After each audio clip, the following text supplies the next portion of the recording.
Hell's coming new democratic revolution. A Maoist analysis of Hazbin Hotel. At its core, Hazbin Hotel is a story attached to anti-imperial conflict. And like any story examining anti-imperial conflict, a Maoist analysis is one that can not only evaluate it and help us understand the narrative, but hazard a guess at where it may go in the future. In the world of Hazbin Hotel, we see two worlds. 3, if you include Earth. Heaven and Hell. The relationship between heaven and hell, as is made abundantly clear in the story, is an imperialist one. Every year, the angels come down and enact mass slaughter in the peoples of hell. This already places the world of Hazbin Hotel in a unique position. Very few empires only colonize other nations for the purpose of pure bloodlust. Even the most heinous empires, such as Nazi Germany, enacted genocide for the purpose of gaining land to colonize and settle. There does not seem to be any immediate economic gain involved for the forces of heaven, but it is impossible to deny that hell has been reduced to a semi-colony, as it has no effective sovereignty. No means with which to defend itself, at least not until the final episode of the first season of the show. A semi-colony, for the sake of clarity, is a country which has not been officially partitioned and conquered, but nevertheless remains on the precipice of being colonized through foreign economic or political domination. Such examples include Persia in the late 1800s, or China in the late 1800s. Hell being reduced to a semi-colony is important, as not only does it serve the basis for the narrative of the show, but also sets up the main coming conflict within. The purpose of this video is to analyze how this conflict will work, and why it will work the way it does, from a Maoist lens. Ultimately, what Charlie truly aims to accomplish is not just a means by which citizens of hell can earn the right to enter heaven, but also the liberation of hell from foreign domination. This is significant, as being under foreign domination means that the process of liberation has to be approached very differently than what some may imagine. Before I get into this, however, I will start by arguing that the revelation at the end of the season of Sir Point Anxious Ascension to Heaven does not suggest that peace with heaven in the show is possible. We see that the interests of the angelic ruling class is by and large entrenched in the continuing purge and genocide of hell's population. Though some angels and some members of the ruling class even may have moral problems with maintaining the genocide, as history has shown, a peaceful abandonment of any colony is far and few in between. Heaven will fight to keep hell down. We have seen this be admitted within the show. The justification for the subjugation of hell comes in part from a wish to keep peace and security for heaven. This is a prevailing colonial narrative, that the colony is being kept to secure the populace of the metropole. See Israeli rhetoric in the ongoing Palestinian Liberation War or Boer rhetoric under apartheid. The fact that peaceful transfers from hell to heaven are possible will not change many angels' tune. It is not about justice. It is about security and maintaining empire. Now, with that out of the way, I can discuss why it is important to the narrative of Hazbin Hotel that hell being under colonial domination completely changes how we must view the process of liberation. It may seem cut and dry. The oppressed masses of hell will rise against their oppressor, and that will be the end of it. But this is not so. By looking to Maoist theory, we can gain an understanding of why this may be. In Mao's seminal work Analysis of the Classes in Chinese Society, Mao divides China into a handful of different classes, which map onto the classes we see in hell. Let us start with the imperialist classes. The imperialists in China by 1926 were primarily the Japanese, but also included the forces of international finance capital, the United Kingdom, France, etc. In the world of Hazbin Hotel, the imperialist class is heaven and its angels. While within heaven there are likely other classes, but altogether they also are part of a wider colonial class over heaven, while the bourgeoisie of heaven are part of what is termed the imperial bourgeoisie. Then we move on to the feudal aristocracy, or the landlord class. To start off, hell is undoubtedly a semi-feudal country. That is, a country where feudalism remains entrenched, but is not completely dominated by the feudal mode of production. We can see this through the gauchos, who are an aristocratic group within hell. They reflect the wider feudal nobility that hell houses.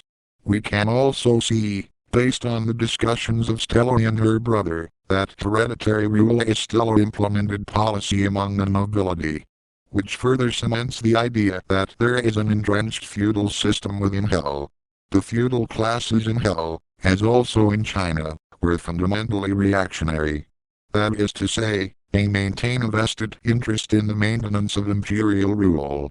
Quoting again from Maoist's analysis of the classes in Chinese society, the big landlord and big comprador classes in particular always side with imperialism and constitute an extreme counter-revolutionary group. This may seem surprising. Why is it that the aristocracy of hell would have a vested interest in the maintenance of colonial rule? Don't they suffer from it? Yes, they do. But they also profit from it. This hasn't been confirmed per se in the realm of Hazbin Hotel, but it appears as if the seats of power for the gauchos and other aristocratic families within hell does not lie in the Pride Ring. Yes, it is suggested that Stalis lives in the Pride Ring, but the power of the nobility abounds in the land they own, and it is not suggested that they own much land in Pride. This does make sense considering the fact that the cities in semi-feudal civilizations lay outside the dominance of the nobility. The episode of Relative Boss Harvest Moon Festival shows that the nobility can have great cultural and political influence in rings like Wrath. It is therefore evident that the center of aristocratic power comes from outside the Pride Ring. Why is this relevant? Because it shows why they would benefit from the continued rule of heaven. The culling of the Pride Ring ruptures the population. With the annual genocide, comes dead businesses and a smaller population.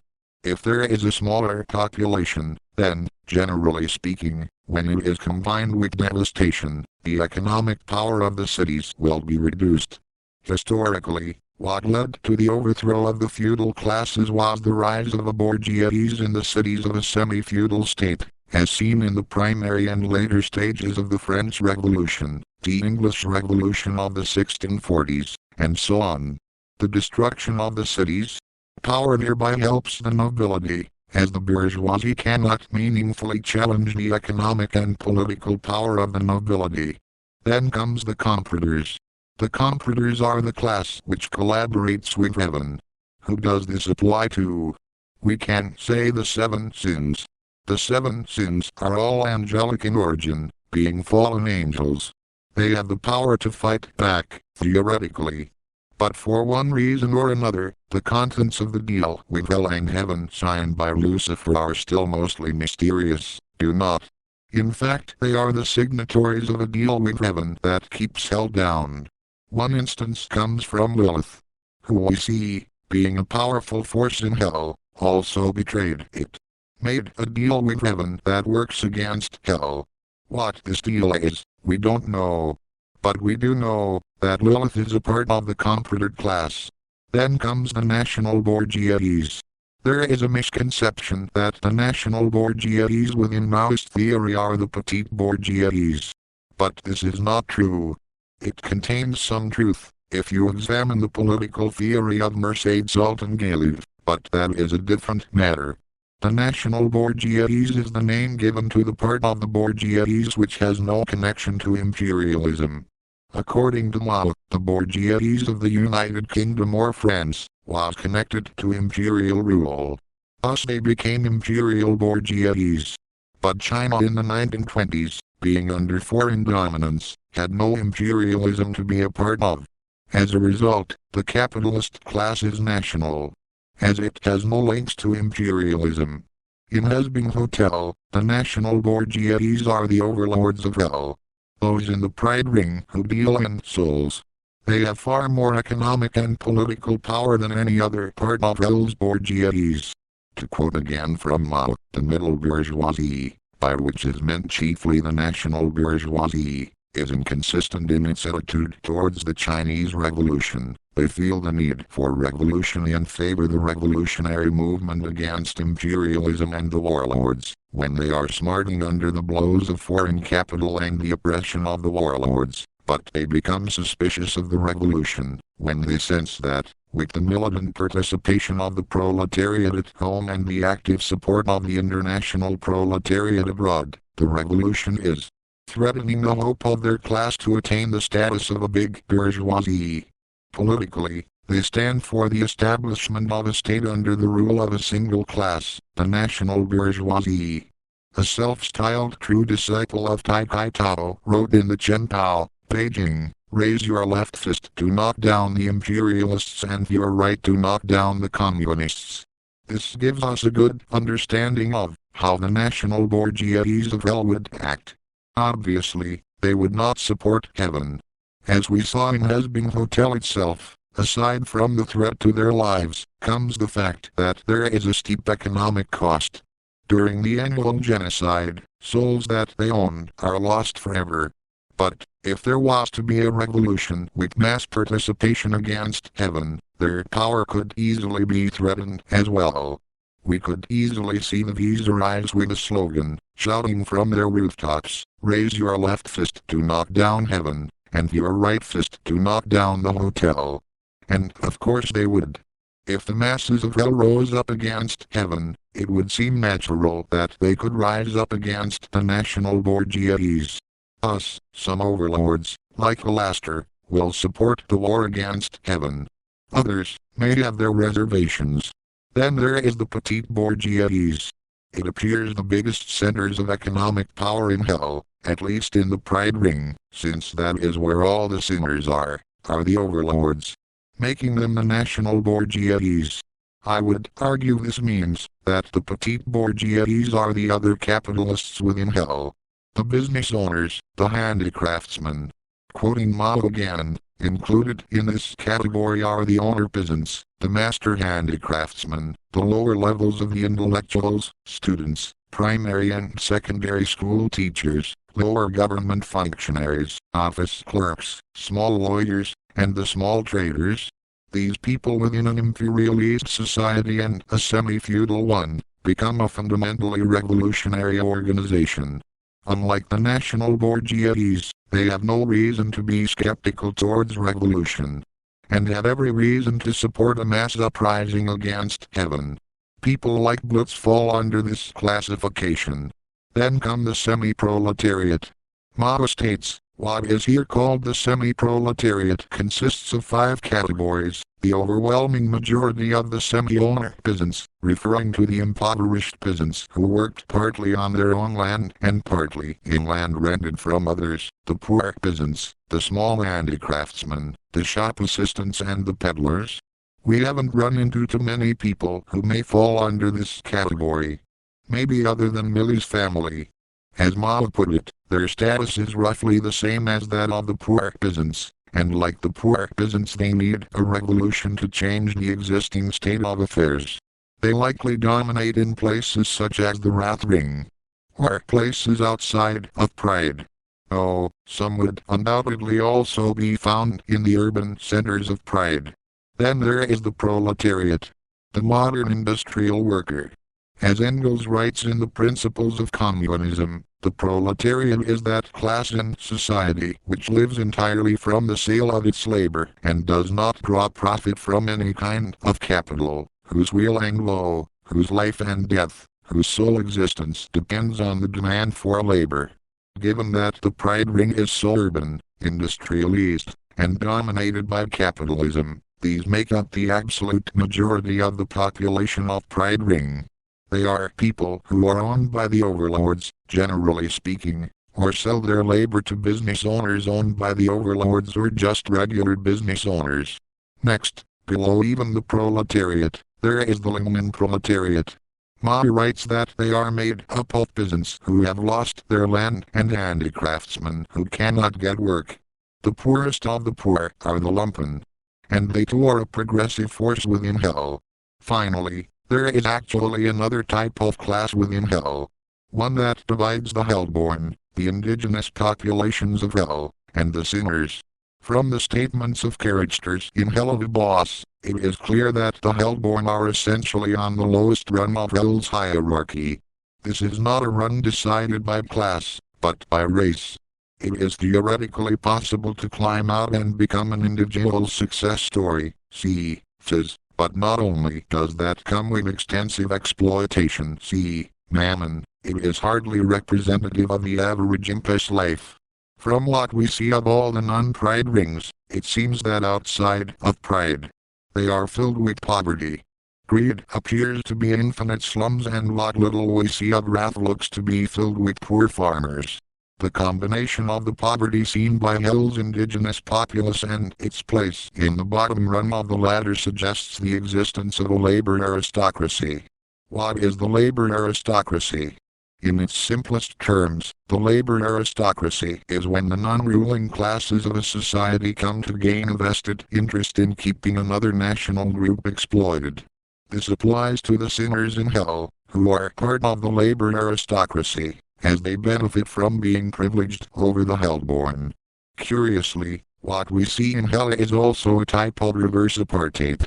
The privileged elites of the sinners are restricted only to pride, instead of the bottom rung of society being restricted in movement and life. But this doesn't mean that they are not privileged. They very clearly are. Taking Stryker for example, his motivations arise half from this specific issue.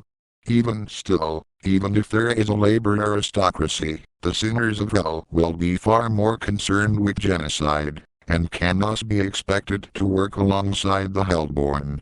Though after a triumph against hell, many will likely not wish to abandon these privileges. Outside of edge cases, few will jump into giving up their own power. Now that we have analyzed the class makeup of hell, we can move towards developing our analysis of hell.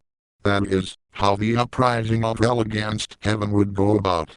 To understand that, we have to grapple with the concept of new democracy. New democracy pertains to how the revolution and subsequent model of democracy must be different to the model of capitalist republics like France and the UK, while also being different to the Russian dictatorship of the proletariat. The reason is that the Bolshevik model was a model adapted to the conditions of Russia and Eastern Europe. It cannot apply to semi-colonial countries like China, or in this case hell. The new democratic regime is a regime that, unlike other countries, is an alliance of multiple revolutionary classes. In the case of hell, these are the national bourgeoisie, the petite bourgeoisie, the semi-proletariat, the proletariat, and the lumpen. Aside from the joint rule of these classes, there are also economic assumptions that can be made. As stated in On New Democracy, nationalization of the banks and big industries will follow. This makes sense, as the power of the reactionary parts of the national bourgeoisie, who come to dominate big industries, have to be stemmed. Now, a possible objection. Why should we believe that the show should take the form of a new democratic revolution? Because the classes listed out have those stated reasons to support or oppose it. Meaning it must take the form of an alliance of classes predisposed to revolution. We cannot assume that, in the whole, all classes will support the hotel. A more important question. Why assume that the show should go in this direction? Why think Charlie and company are Maoists, waging protracted people's war against heaven? For one, the liberation of hell requiring a fight with heaven is realistic. Empires never willingly let go. And, as I previously stated, a principal concern is the threat of rebellion, which won't go away if it is proven that sinners can go to heaven. But let's consider also the part of the national bourgeoisie, aka the overlords. Why assume they will want to overthrow the overlords as well? Well, consider what I said about them having both progressive and reactionary elements. The importance of the latter is that it means the characters, in their revolution against heaven, must also seek the end of the overlords. In part, because there are personal differences between the two, Alastair versus the V's, but also due to their exploitative nature of owning souls. Morally, this is reprehensible. But deeper than that, from a thematic and literary point of view, it makes sense to go in that direction. Angel Dust, one of the main characters, is owned by Val. Musk is owned by Alastair. While Alastair has been hinted at having an ulterior motive that will in all likelihood screw over the hotel. Thus, from both a Maoist analysis of the war on heaven, and a storytelling perspective, it makes sense to seek the dismantlement of the national bourgeoisie, while also being allied with them.